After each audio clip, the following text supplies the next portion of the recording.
Negara memberikan perlindungan dan pengakuan hutan adat Kute, Ciamis, Jawa Barat. Dengan pengakuan ini menunjukkan bahwa negara hadir, negara memberikan tempat yang tinggi terhadap kearifan lokal dalam kerangka Bhinneka Tunggal Ika, dan mewujudkan bahwa hutan adat merupakan wujud rakyat yang berdaulat, bangsa yang bermartabat. Lingkungan alam dan manusia merupakan ekosistem yang saling terkait satu sama lainnya. Alam menyediakan seluruh kebutuhan hidup manusia, dan manusia memberdayagunakannya untuk kebutuhan hidupnya.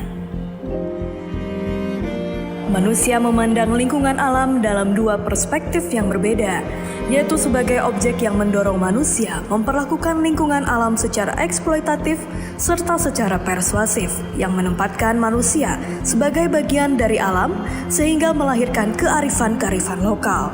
Berbagai bentuk tradisi seperti tabu atau pantangan adat, pepatah atau ujaran adat, cerita-cerita rakyat, dan berbagai bentuk upacara tradisional yang berkaitan dengan kepercayaan terhadap alam dan lingkungannya. Masyarakat adat Kuta merupakan salah satu komunitas yang masih memegang teguh tradisi dan kearifan lokal yang berkaitan erat dengan lingkungan alam, khususnya hutan sebagai bagian dari kehidupan sosial budayanya.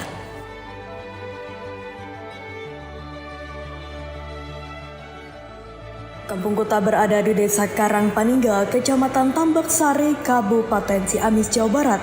Kampung Kuta terletak di sebuah area lembahan yang dikelilingi oleh perbukitan dan tebing-tebing tinggi.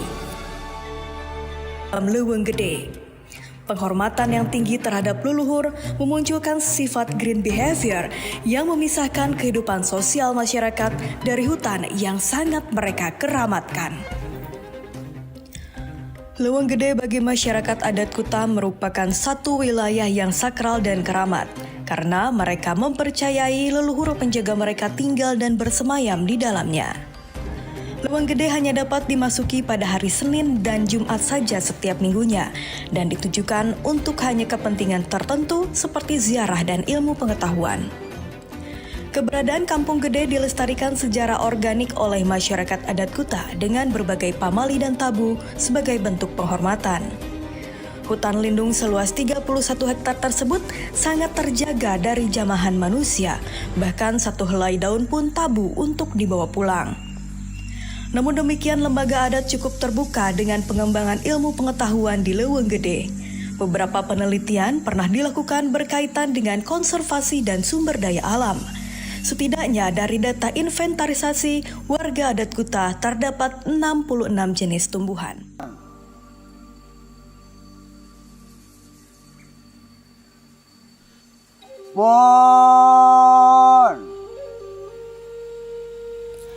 Terdapat satu pepatah yang sangat disakralkan oleh masyarakat adat Kuta terkait konsep kepercayaan, nilai, dan tabu terhadap hutan. Leuweung ruksak, cai beak, manusia balangsak. Atau artinya, hutan rusak, air habis, manusia sengsara. Berpegang dari pepatah tersebut, masyarakat adat Kuta sangat menjaga hutan dengan pamali dan tabunya, sehingga tidak dapat diakses secara bebas. Mereka hanya dapat memasuki leuweung pada hari tertentu saja. Kuncen sebagai penjaga keramat memfasilitasi para pengunjung untuk berziarah dengan ritual doa setiap hari pada hari Senin dan Jumat. Para peziarah yang datang disarankan untuk melemparkan koin ke mata air kahuripan dan ciasihan yang terdapat di dalam karamat. Mereka juga disarankan untuk membasuh muka dan membawa serta air tersebut supaya mendapat berkah dan karomah. Leuweung Gede itu maknanya memang buat seluruh masyarakat adat. Kalau tidak ada hutan lindung itu sebagai pondasi kan. Itu kan ada kali Cijolang, tanpa ada hutan lindung penyangga pasti ini longsor. Kesatu itu kan ada lagi orang dari manapun juga memang kan suka jaroh. Jadi menjaga hutan lindung ini tidak boleh dipakai, nggak pakai petugas di sini mah, pakai amanah. Kacap pamali tidak boleh ngambil, boro-boro pohon batangnya rantingnya juga tidak boleh diambil. Jadi sampai lapuk dimakan rayap. Beberapa larangan yang tidak boleh dilakukan ketika memasuki Leuweung Gede antara lain, tidak boleh memakai alas kaki, tidak boleh berpakaian serba hitam, tidak boleh membawa tas dan perhiasan, tidak boleh membuang sampah, tidak boleh meludah, tidak boleh buang air kecil ataupun besar, tidak sedang haid untuk perempuan, tidak boleh berkata atau berperilaku sombong, tidak boleh mengganggu hewan, dan tidak boleh membawa sesuatu dari dalam hutan. Perhutanan sosial adalah sistem pengelolaan hutan lestari yang dilaksanakan dalam kawasan hutan negara atau hutan hak hutan adat yang dilaksanakan oleh masyarakat setempat. Pendampingan dilakukan untuk menggali potensi alam dan menerjemahkan melalui pembentukan kelompok usaha perhutanan sosial atau KUPS di tingkat komunitas adat. Pembentukan KUPS disarikan dari seluruh potensi ekonomi, sosial, dan budaya masyarakat yang ada di kampung adat Kuta. Dari banyaknya ide-ide yang ditelurkan dari hasil rembuk warga, pimpinan adat, dan masyarakat umum serta stakeholder lainnya, dibentuklah 7 KUPS di Kampung Adat Kuta yang merupakan jenis KUPS luar hutan. Artinya, mereka memanfaatkan potensi alam yang berasal dari luar hutan lindung yang dikeramatkan. Ketujuh kelompok usaha perhutanan sosial tersebut yaitu KUPS Pandu Budaya, KUPS Kompos, KUPS Madu, KUPS Kopi Hitam, KUPS Ternak Kambing, KUPS Katempling atau Cemilan dan Aksesoris, dan KUPS Gula Aren. Awal mula perhutanan sosial itu untuk pertama prosesnya harus ada perda dulu. Nah, dari perda itu terbit tahun 2016, ada perda nomor 15 tahun 2016 tentang pengakuan masyarakat hukum adat Kuta. Alhamdulillah juga progres untuk perhutanan sosial. Mulai kemarin kita dapat bantuan dari BPDLH untuk penguatan lembaga adat dan pembentukan kelompok KUPS, kelompok usaha perhutanan sosial. Itu alhamdulillah juga udah terbentuk 7 KUPS di Kampung Adat Kuta. Pembuatan gula aren dimulai dari penyadapan air nira yang dilakukan selama 1 malam pada pohon dengan jenis manggar jantan. Pada pagi hari, air nira dimasak di atas tungku selama 4 hingga 5 jam hingga mengental dan siap untuk dicetak dengan cetakan yang terbuat dari potongan bambu. Perkembangan saat ini, gula aren dibuat juga menjadi gula semut dan gula aren mini. Pemanfaatan potensi madu di Kampung Kuta dilakukan dengan cara membudidayakan lebah hutan jenis teuweul atau Heterotrigona itama, yaitu jenis lebah tanpa sengat. Madu teuweul yang dihasilkan memiliki khasiat untuk meningkatkan daya tahan tubuh dan stamina.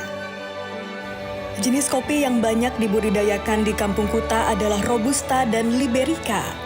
Liberica merupakan jenis kopi yang masih jarang dibudidayakan, namun memiliki kekhasannya tersendiri bagi para pecinta kopi, khususnya pada aroma dan rasa yang menyerupai aroma buah-buahan. Kelompok usaha perhutanan sosial kopi ini masih menggunakan teknologi tradisional dalam pengolahannya. Ternak kambing yang dibudidayakan oleh kelompok usaha perhutanan sosial ini memang masih baru diproses. Setidaknya terdapat 7 ekor kambing yang diternakan hingga sampai saat ini. Kedepan, apabila bertambahnya modal yang dimiliki, direncanakan kelompok ini untuk menambah jumlahnya, sehingga keuntungannya pun ikut bertambah. Sampah daun yang berlimpah di sekitar hutan dimanfaatkan dengan proses pengomposan. Proses ini dimulai dari mengumpulkan sampah organik termasuk daun kering, kemudian digiling dan dicampur dengan arang sekam, kemudian ditambahkan adonan dekomposer yang terdiri dari air bersih, air gula aren, dan cairan EM4. Proses fermentasi pupuk kompos ini dilakukan selama 1 bulan dalam wadah tertutup. Kelompok usaha perhutanan sosial Katempling memfokuskan diri pada pengembangan aneka produk makanan ringan yang terbuat dari hasil produk perkebunan yang dikelola masyarakat seperti pisang, talas, dan singkong untuk kemudian diolah menjadi aneka makanan sejenis keripik, kue-kue basah, dan sebagainya. Terdapat juga kerajinan tangan berupa tas tradisional yang terbuat dari daun kebang, disebut sebagai tas kamuti, yang dapat dibawa sebagai buah tangan dari Kuta. Gulape merupakan salah satu produk andalan kelompok Pandu Budaya. Gulape merupakan kuliner khas yang senantiasa dibuat sebagai ucapan selamat datang kepada para tamu sekaligus mengenalkan kekayaan budaya masyarakat adat Kuta. Begitu juga dengan gondang, kesenian yang sudah ditetapkan sebagai warisan budaya tak benda, ini selalu siap menyambut kedatangan para tamu ke kampung adat Kuta. Menjaga alam berarti menjaga kehidupan. Denyut nadi kehidupan manusia menjadi jauh lebih berarti karena alam menopangnya dengan seksama. Hingga melahirkan budaya yang berbudi dan berdaya. Lestari budayaku, lestari hutanku, makmur wargaku, keberlanjutan adat istiadatku. Kampung Adat Kuta!